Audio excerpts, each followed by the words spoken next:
Deixa eu aproveitar o gancho que você comentou no começo, Mário, sobre a inflação, né? Se por um lado o mercado, de uma forma geral, né, acabou subestimando a atividade, a inflação continua ali no processo de desinflação que a gente esperava. Mas se você me perguntasse há um ano atrás, 6 meses atrás, né, onde estaria a inflação do Brasil, principalmente a inflação de serviço do Brasil? Se a taxa de desemprego tivesse em seus 7,7%, que é o que está agora, né, 8%, eu com tranquilidade eu te falaria, nossa, essa inflação de serviços não vai desacelerar tanto quanto a gente está achando, né? E no final das contas acabou desacelerando, né? O que você atribui, então, talvez, esse descasamento, né, entre esse potencial descasamento, né, entre essa taxa de desemprego mais baixa, a inflação de serviços que talvez por essa taxa de desemprego deveria ser mais alta? É uma mudança de paradigma, é efeito de reforma, uma questão de timing? Como vocês estão vendo isso? Acho que assim, antes de responder, eu vou fazer uma observação, tá? A economia global e a economia brasileira sofreram um choque muitíssimo importante, que foi o Covid, né?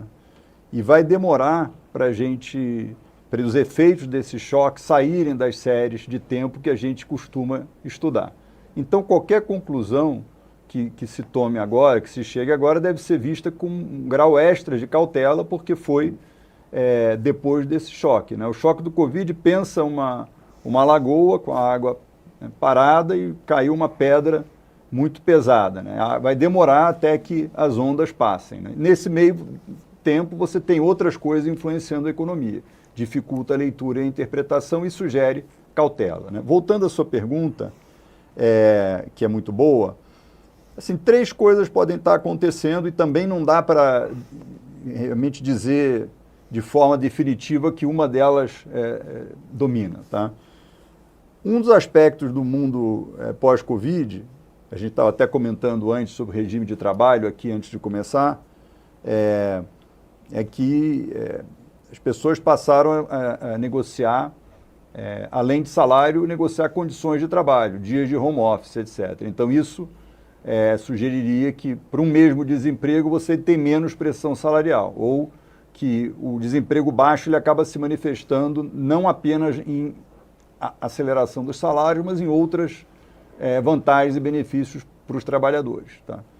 Uma outra, isso tem a ver com a inflação de salários, que é um componente, um determinante super importante da inflação de serviços. Diretamente a respeito da inflação de serviços, tem uma tese que também não dá para descartar, de que o que a gente está vendo é basicamente um vazamento da desinflação de itens comercializáveis, de tradables, para os serviços. A gente sabe que os índices eles não são totalmente estanques, né? Os componentes do IPCA eles acabam se comunicando. Então, apesar de serviços ser uma inflação que é predominantemente determinada por fatores domésticos, ela também reflete, por alguns mecanismos, fatores internacionais. Por exemplo, contrato de aluguel, né?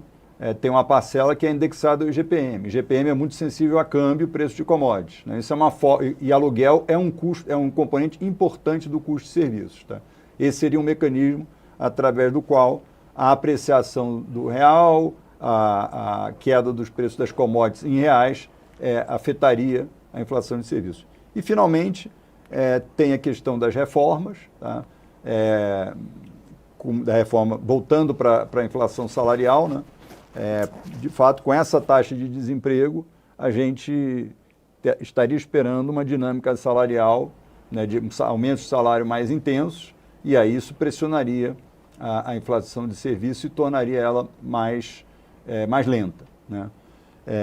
A gente teve uma reforma trabalhista aprovou uma reforma super importante em 2017 e é possível que alguns dos efeitos estejam começando a se manifestar nesse comportamento.